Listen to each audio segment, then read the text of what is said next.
Move this piece of junk. Do you have any idea who I am? Julian Blackwood's voice was a blade of ice cutting through the heated interior of his Maybach. Outside, the city throbbed with the impatient symphony of car horns. His driver, a man named Arthur who had the patience of a saint carved from granite, merely nodded. "Right away, sir." But there was nowhere to go. A decrepit taxi had stalled, blocking the lane, and a furious argument was spilling onto the pavement like a toxic slick. A woman in a simple, clean waitress uniform was being physically shoved from the back of the cab by its apoplectic driver. "I told you, my card was declined. It's a mistake." Her voice pleaded, strong yet strained. "Mistakes don't pay for gas, lady. Get out." The driver roared, his face a mask of contempt. Julian watched, not with sympathy, but with profound irritation. This was the city he owned, a kingdom of glass and steel, and this pathetic, grimy little drama was making him late. He was late for a meeting about acquiring another soulless tech company, a transaction that would make him infinitesimally richer and leave him just as empty as he was now. He tapped his fingers impatiently on the polished burr walnut trim. The woman stumbled onto the curb, clutching a worn handbag to her chest. She had a face that seemed out of place amidst the concrete and exhaust fumes. Proud, with high cheekbones and eyes that, even from this distance, flashed with a defiant fire.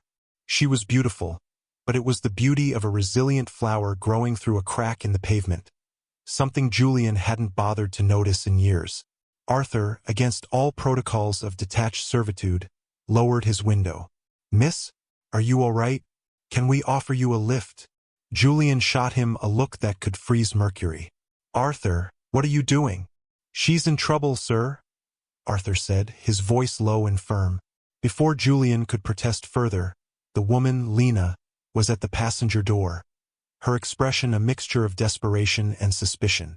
She got in, the scent of diner coffee and quiet dignity filling the hermetically sealed air of the luxury car. "Thank you," she murmured, not looking at Julian, her focus entirely on her phone, her fingers flying across the screen as she tried to contact her bank. Just then, her phone rang, the name Veronica Sterling flashing on the screen. Lena's posture stiffened. She answered, her voice professionally polite. "This is Lena." The voice on the other end was a shriek, a venomous hiss that was audible even from Julian's seat. "Don't you... This is Lena me, you incompetent girl. The Mortons in booth 4 said you spilled wine all over his wife's couture dress. You're a liability. You're fired. Don't even think about coming back for your things. They're already in the dumpster." "Veronica, that's not true," Lena protested, her voice cracking. "I wasn't even serving that table. It was... I don't care who it was. I'm making an example of you. You're finished." The line went dead. The silence in the car was thick with humiliation. Lena stared at her phone, her face pale. The fight seemed to drain out of her, replaced by a profound weariness that settled deep in her bones. She looked up, finally meeting Julian's cold, impatient gaze in the rearview mirror. "Please, just let me out here," she whispered. Her pride was a shield, hastily reassembled. Julian, a man who understood transactions but not grace, saw her request as an affront. He had deigned to let this common woman into his sanctuary, and now she wanted out? Fine. He pressed a button. "Arthur, pull over." The car glided to the curb. Julian reached into his wallet, pulling out a thick wad of cash, more than she likely made in a month, and tossed it into the front seat. "For your trouble," he said, his tone dismissive, as if shooing away a stray animal. Lena looked at the money, then at him. The fire was back in her eyes, burning away the despair. She opened the door without a word, got out, and shut it gently behind her. She didn't take the money. As the Maybach pulled away, Julian watched her in the mirror. A solitary figure on a hostile street, her shoulders squared against the world. He had just witnessed an injustice, compounded it with his own callousness, and felt nothing but the vague annoyance of a schedule disrupted. He had no idea that this woman, whom he had just thrown from his car, held a photograph in a locket around her neck that would soon stop his heart and shatter his entire world. The next morning, the encounter was a distant, unpleasant memory, easily buried under a mountain of quarterly reports and acquisition analyses. Julian sat in his penthouse office, a sterile expanse of chrome and glass overlooking the city he commanded. He was a king in a silent castle, haunted by the ghosts of a wife and daughter lost in a tragedy that had hollowed him out years ago, leaving only ambition in its place. He was reviewing the portfolio for Project Nightingale, a series of opportunistic acquisitions of distressed hospitality businesses. He flipped through the glossy pages with disinterest until one caught his eye. The Gilded Sparrow, a high-end restaurant, financially mismanaged but with a prime location. He scanned the prospectus, his eyes landing on a promotional staff photo. And there she was. In the back row, almost hidden, was the waitress from yesterday. Lena. She wore the same simple uniform, but in the photo, she was smiling. It was a genuine, radiant smile that seemed to mock the forced pleasantries of the other staff. Seeing her there, frozen in time, the memory of the previous day returned with an unwelcome jolt. The manager's cruel voice, Lena's quiet desperation, his own dismissive gesture with the cash. A flicker of something, guilt, curiosity, stirred in the barren landscape of his soul. Who was this woman who could be so publicly humiliated and still possess a smile like that? Why was a manager so eager to fire a long-serving employee over a lie? On a sudden, inexplicable impulse, he buzzed his assistant. "Cancel my afternoon, and get me a file on Veronica Sterling, the manager at the Gilded Sparrow. Everything you can find." Then, he did something he hadn't done in a decade. He went to his personal wardrobe and pulled out not a bespoke suit, but a simple pair of jeans and a plain, dark shirt. The clothes of a ghost, a man who wanted to see without being seen. He was going to the restaurant, not as Julian Blackwood, the billionaire predator circling a wounded company, but as someone else, someone anonymous. He needed to understand the rot at the core of this place, and he had a strange, pressing feeling that it all centered around the woman with the defiant eyes and the brilliant smile. He walked into the Gilded Sparrow through the service entrance, the polished facade of the dining room giving way to the chaotic, steam-filled heart of the kitchen. He'd arranged a stage, a trial shift, as a busboy, using a fake name, Jay, and a fabricated resume. The cacophony of clattering plates and shouted orders was a world away from his silent penthouse. And in the center of it all was Lena. She was working as a hostess now, demoted but not defeated. Her movements were a study in efficiency and grace, her smile for the patrons unwavering, even as a woman with a severe haircut and a sour expression watched her every move. This had to be Veronica Sterling. "Washington, table 7 needs water. Now," Veronica barked, her voice dripping with disdain. "And tuck in your shirt. You look like you slept on a park bench." Lena simply nodded, her expression unreadable, and moved to comply. Julian, clearing a nearby table as Jay, watched the exchange. This was more than just a demanding boss. This was a campaign of targeted cruelty. For the rest of the shift, he observed. He saw Veronica berate a young dishwasher until he was on the verge of tears. He saw her pocket a cash tip left for a busser. And he saw her relentless, venomous focus on Lena. She assigned Lena the worst sections, criticized her every move, and spoke to her with a contempt that was deeply personal. He began to understand. This wasn't about a spilled glass of wine. This was a slow, deliberate attempt to break someone's spirit. As he stacked dishes, Julian overheard 2 waitresses whispering. "I don't know how she takes it," one said. "Veronica's been after her for months. Ever since Lena asked about the discrepancies in the tip pool." The other nodded, casting a nervous glance toward Veronica's office. "She's too good for this place. She's only staying for the health insurance. Her little sister." The voice trailed off. A little sister. Health insurance. The pieces began to click into place, forming a picture not of a simple injustice, but of a desperate struggle for survival. He saw Lena at the end of her shift, her shoulders slumping with exhaustion as she untied her apron. The radiant smile from the photograph was gone, replaced by a mask of weary resolve. He had thrown this woman out of his car. He had tossed money at her like she was nothing. And here she was, enduring this private hell with a dignity he could never comprehend. For the first time in a very long time, Julian Blackwood felt a profound, searing sense of shame. His investigation deepened. As Julian became a silent observer, a shadow in the bustling ecosystem of the restaurant. He worked with a quiet efficiency that drew little attention. His mind, accustomed to deconstructing complex financial systems, now focused on the subtle cruelties and hidden networks of this small world. He learned that Lena was a legend among the staff, the one who always covered a shift for a sick colleague, the one who knew every regular's name, the one who stood up to Veronica when no one else dared. He also learned the true extent of Veronica's malice. He saw her voiding cash checks and pocketing the money. He saw her overcharging for wine and creating a phantom inventory. It was a small-time grift, but it was executed with the precision of a seasoned predator. This was the first reveal, a simple truth of greed that lay beneath the surface of her cruelty. She wasn't just a bully. She was a thief. Each night, he would return to his sterile penthouse, the smell of dishwater and grease clinging to his clothes, a stark contrast to the scentless, empty air of his home.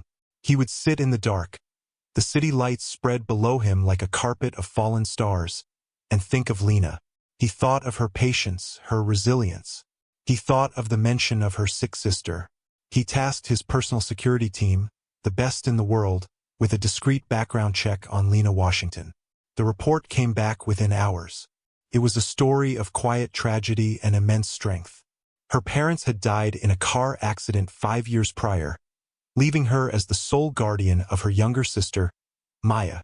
Maya, now 12, had a rare congenital heart condition that required a series of complex, prohibitively expensive surgeries.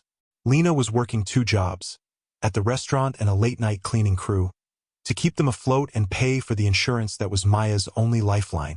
The report included a photograph of the 2 sisters. Lena had her arm around a small, smiling girl with bright, intelligent eyes, the same eyes as her sister. Tucked around Maya's neck was a simple silver locket. It was identical to the one he'd seen Lena clutch in the taxi. Family heirloom, a symbol of a bond he could barely remember. The stakes were no longer abstract. They had a name: Maya. The injustice was no longer just about a cruel manager. It was about a child's life hanging in the balance. He escalated his own efforts. He started leaving anonymous cash tips in Lena's station, large amounts he knew she desperately needed. The first time, he watched from across the room as she found the envelope. She looked around, confused, then counted the money. A brief, incandescent flash of relief crossed her face before she immediately walked over to the young dishwasher Veronica, had berated, and slipped him a portion of it, whispering something that made the boy's eyes well up with gratitude. She didn't keep it all for herself. Even in her desperation, her first instinct was to share, to ease someone else's burden. Who was this person? Julian, a man who had built an empire on ruthless acquisition, couldn't fathom it. He was witnessing a form of wealth he had never known, a wealth of spirit, of character, and it made his billions feel like dust. The threats against Lena were escalating. Veronica, infuriated that her campaign of misery wasn't driving Lena to quit, grew bolder. She cut Lena's hours, citing fabricated customer complaints. She scheduled her for clopins. A closing shift followed immediately by an opening one, a grueling tactic designed to exhaust and break her. Julian saw the dark circles under Lena's eyes deepen. Her movements slow ever so slightly, but her will remained unbreakable. He knew he had to act, but simply buying the restaurant and firing Veronica felt insufficient. It would be a bandage on a festering wound. He needed to understand the full extent of the disease before he could cure it. The moment that changed everything came on a rain-slick Tuesday night. The restaurant was nearly empty, the kitchen staff engaged in the slow, methodical work of closing down. A pipe under the main sink, old and corroded, chose that moment to burst, spewing scalding water across the floor. Panic erupted. The head chef, a man of bluster and little practical skill, shouted orders that only added to the chaos. It was Lena who took charge. Everyone back. Jay, find the main water shutoff. It should be in the basement utility closet. Maria, get the mop buckets. Now. Her voice was calm, authoritative. She moved with a purpose that cut through the hysteria. Julian, as Jay found the valve and wrestled it shut. The gush of water slowed to a trickle. When he returned, Lena was already on her hands and knees with a roll of duct tape, fashioning a temporary seal around the burst pipe. They worked side by side in the damp, quiet kitchen for the next hour, cleaning up the mess. The rest of the staff, seeing the immediate crisis was over, had faded away. It was just the two of them. "You're good in a crisis," Julian said, his voice softer than he intended. She looked up from the floor, a smudge of grime on her cheek. For the first time, she looked at Jay not as a piece of the restaurant machinery, but as a person. "You have to be," she said with a tired sigh. "When there's no one else to fix things, you learn to fix them yourself." The shared vulnerability of the moment, the quiet intimacy of their task, seemed to lower her defenses. She sat back on her heels, the exhaustion of 1,000 shifts settling over her. "Thank you," she said, "for your help." "You didn't have to stay, neither did you," he replied. A long silence stretched between them, filled only by the drip of the busted pipe. "It's my sister Maya," she said suddenly, as if the words had been dammed up inside her for too long. "She's the reason I stay. The insurance here is decent. It has to be. She has another surgery coming up, a big one, and everything depends on it." She reached for the locket around her neck, her thumb tracing its worn surface. "This was my mother's. She gave one to me and one to Maya before the accident. She said it was to remind us that no matter what, we'd always have each other." She opened the locket.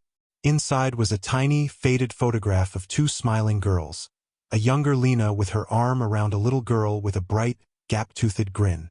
Maya. Seeing that image, that tangible proof of her love and her struggle, Julian felt the last of his icy detachment melt away.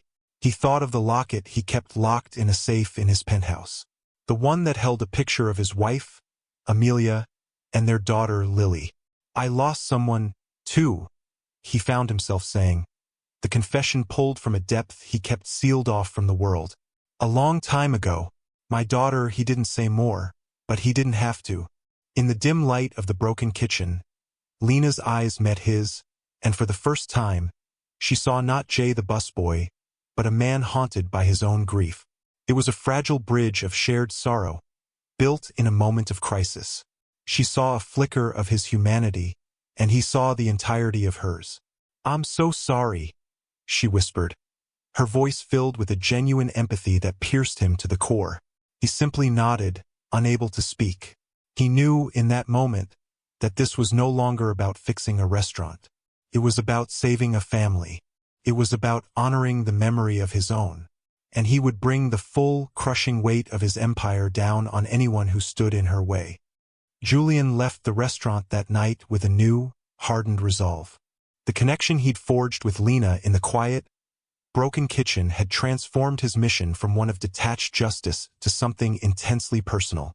He immediately put his full resources into motion, moving beyond the restaurant's finances and into Veronica Sterling's entire life. What he found was chilling.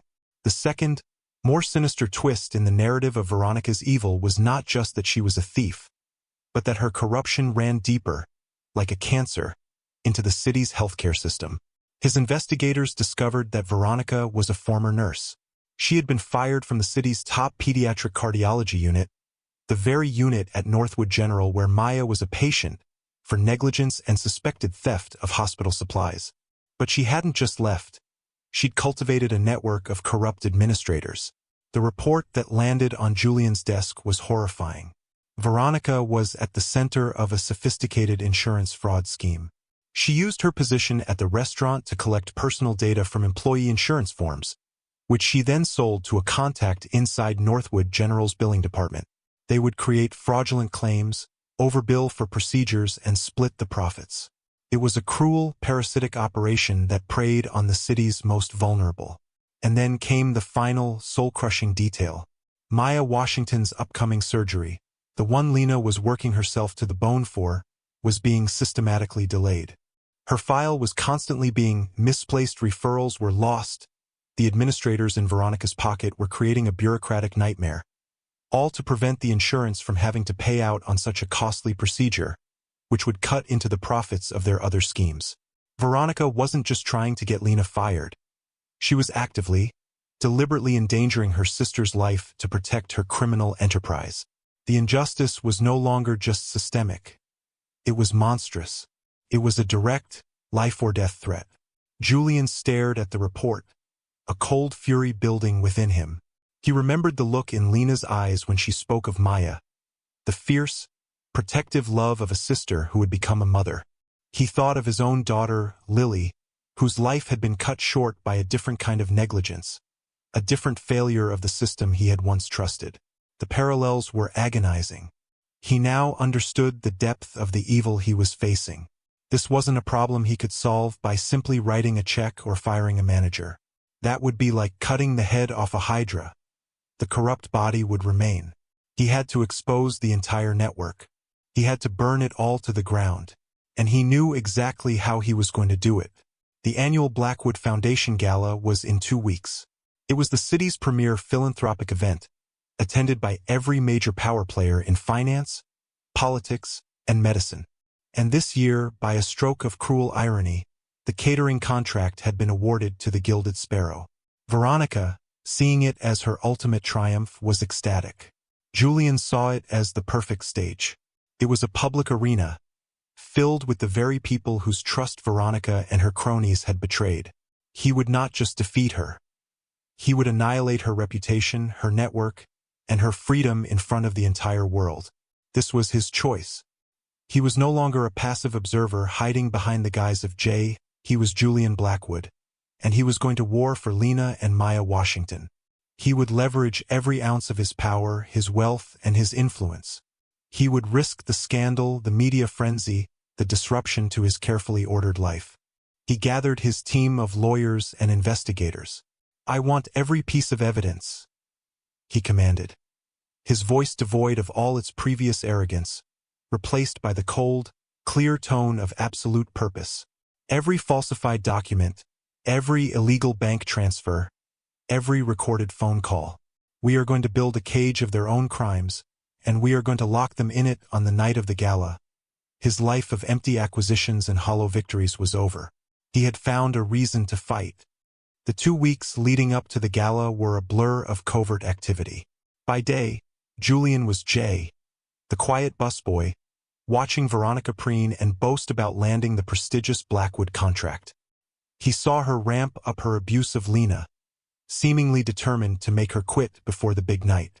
By night, he was a general commanding his army, poring over evidence, coordinating with law enforcement, and preparing the intricate trap he was about to spring. He continued to see Lena, sharing quiet moments of solidarity during their shifts.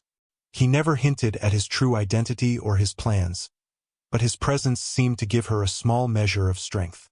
She didn't know why, but the new busboy's steady, reassuring gaze made the daily onslaught from Veronica a little more bearable. Veronica, however, was not a fool. She was a creature of suspicion, and she sensed a shift in the restaurant's dynamics. She noticed the way Jay watched her, the way he seemed to be present at every critical conversation. Most of all, she noticed his quiet rapport with Lena. Her paranoia, fueled by her criminal guilt, began to spiral. She decided she needed to get rid of Lena once and for all, and take this mysterious new busboy down with her. The night before the gala, Veronica made her move. It was a classic, brutal gambit. After the restaurant had closed and only a few staff remained, she used her master key to open Lena's locker. She took a set of antique, solid silver serving spoons, heirlooms belonging to the restaurant's original owner, and tucked them deep inside Lena's handbag. Then, she walked back to her office and made a phone call. Julian was in the kitchen, helping Lena restock for the next day, when 2 police officers walked in. "We're looking for Lena Washington," the senior officer said. his voice echoing in the suddenly silent space. Veronica emerged from her office, a mask of feigned concern on her face. "Officers, thank you for coming. There's been a theft. I'm afraid it might have been one of my employees." The accusation hung in the air, thick and poisonous. Lena's face went white. What? What are you talking about?" "If you don't mind, miss, we'll need to search your belongings," the officer said. Lena, stunned and confused, could only nod. They escorted her to her locker. Julian watched, his heart pounding with a cold rage.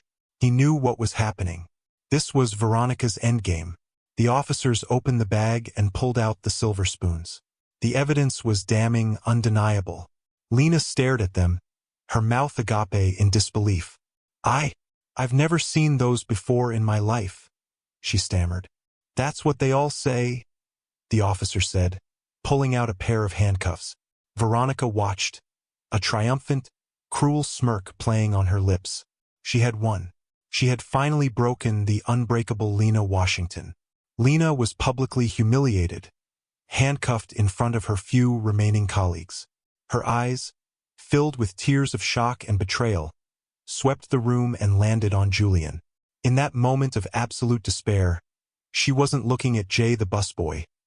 She was looking at the one person who had shown her a sliver of kindness, her silent defender. And his face was a mask of thunderous fury. As they led her away, it felt like all was lost. Her reputation was destroyed. Her job was gone. Her sister's future was in jeopardy. Veronica Sterling had won completely, setting the stage for her grand triumph at the Blackwood Gala tomorrow night, with her most hated enemy disgraced and behind bars. Julian watched them go, his fists clenched so tightly his knuckles were white. Veronica thought she had won. She had no idea she had just sealed her own doom. She hadn't just framed a waitress. She had declared war on Julian Blackwood, and it was a war he intended to finish. The grand ballroom of the Blackwood Tower was a symphony of crystal, silver, and muted gold. The city's elite drifted through the opulent space, their polite laughter tinkling like ice in a glass. At the center of it all, overseeing the catering with an iron fist and a smug smile, was Veronica Sterling. Dressed in a severe but expensive gown, she was the picture of success, soaking in the praise for the flawless execution of the event. She felt untouchable.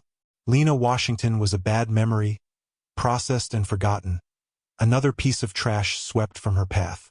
Julian Blackwood, the reclusive billionaire host, was nowhere to be seen, which suited her just fine.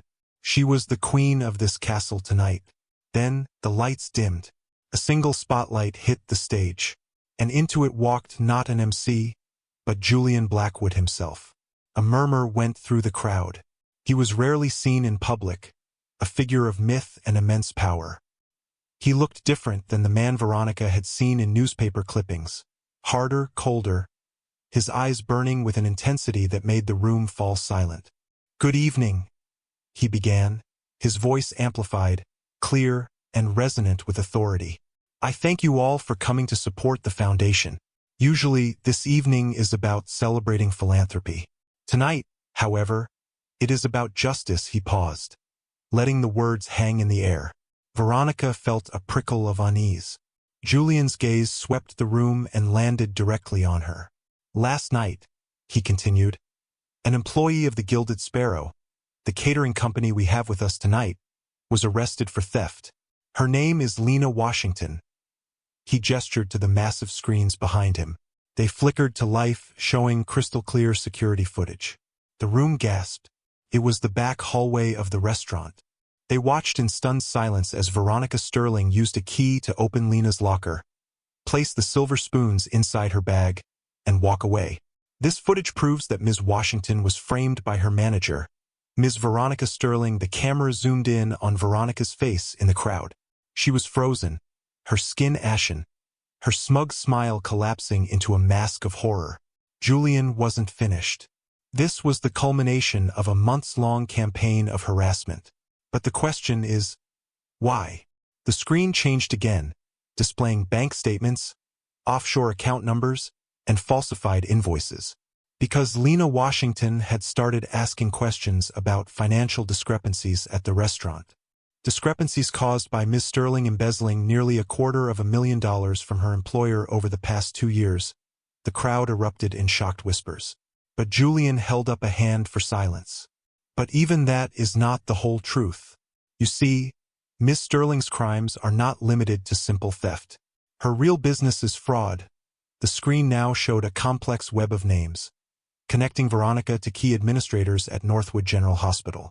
It detailed the insurance scam, the fraudulent billing, the entire corrupt enterprise. Ms. Sterling and her associates have been systematically defrauding our city's insurance companies and, in the process, denying critical medical care to those in need. People like a 12-year-old girl named Maya Washington, whose life-saving heart surgery has been deliberately and repeatedly delayed by this monster. He spat the word. And then he delivered the final, devastating blow. The twist that connected his past to this very moment. The screen changed to show 2 photographs side by side. One was of a young Veronica in a nurse's uniform. The other was a photo of a beautiful little girl with bright, laughing eyes. Some of you may know that I lost my daughter, Lily, many years ago. What was never made public was that her death was the result of a catastrophic medication error, administered by a negligent nurse. A nurse who was fired, who changed her name, and who disappeared. Until now, he pointed a finger directly at Veronica. That nurse was you. A collective, horrified gasp swept the ballroom. Veronica Sterling looked like she had been turned to stone. It was all connected, the cruelty, the greed, the life-threatening negligence. It was a pattern. The doors at the back of the ballroom opened. 2 uniformed officers began walking purposefully toward Veronica. Simultaneously, another figure appeared, flanked by Julian's head of security. It was Lena, exonerated, her name cleared, dressed not in a uniform but a simple, elegant dress Julian had arranged for her. Her eyes were fixed on him, filled with a dawning, overwhelming understanding. As of this morning, Julian announced, his voice ringing with finality, I am the new majority shareholder of the Northwood General Health System. Ms. Sterling's associates have been terminated and are in custody. And I am personally guaranteeing that Maya Washington's surgery will take place tomorrow morning, performed by the best surgeon in the world, at no cost. The Gilded Sparrow is also now under new ownership, mine, and its profits will henceforth fund a new wing at the hospital dedicated to providing care for underprivileged children. The takedown was swift and total.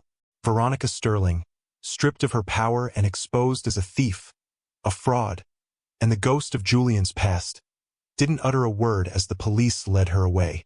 Her public humiliation was absolute, a fitting end for a woman who thrived on the private humiliation of others. The stunned silence of the ballroom gave way to a wave of applause, a cathartic release of tension and an affirmation of the justice they had just witnessed. Julian Blackwood stood on the stage for a moment longer, a solitary figure who had just reshaped his world. Then he descended the steps, and the crowd of millionaires and socialites parted before him like the Red Sea. He didn't look at any of them. His eyes were only for Lena. He walked directly to her, stopping just before her. The whole room watched, holding its breath. He, the untouchable billionaire, looked at her, the waitress he had once dismissed, with an expression of profound respect and something far deeper. Lena, he said, his voice quiet but carrying in the silent room. I am so sorry. For everything. For my arrogance, for my ignorance. You showed me what true strength and integrity are. You are the richest person I have ever met. Tears welled in Lena's eyes. Not of sorrow, but of overwhelming relief and gratitude. She had been seen. She had been validated. Jay, she whispered, still struggling to reconcile the busboy with the billionaire. Julian, he corrected gently. He reached out and took her hand. It was a simple gesture, but in that public space it was a declaration. He was rejecting his old world of cold isolation and choosing her world of warmth, dignity, and human connection. He was aligning himself with her, forever. He turned to the assembled guests. The gala is over, he announced. But the work of the foundation has just begun. He kept hold of Lena's hand and led her from the ballroom, away from the gasps and whispers, toward a future that was suddenly, unexpectedly, filled with light. They didn't speak as they rode the private elevator to the penthouse.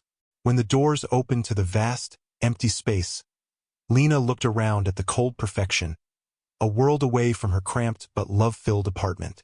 Julian watched her, seeing his home through her eyes for the first time, not as a symbol of success, but as a cage of his own making. "It's big," she said softly. "It's empty," he replied. "But I don't think it has to be anymore."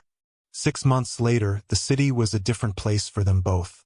The Gilded Sparrow, now renamed the Sparrow's Nest, was a thriving cooperative, co-owned and run by its employees. The new manager was the young dishwasher Veronica used to torment, now a confident and fair leader.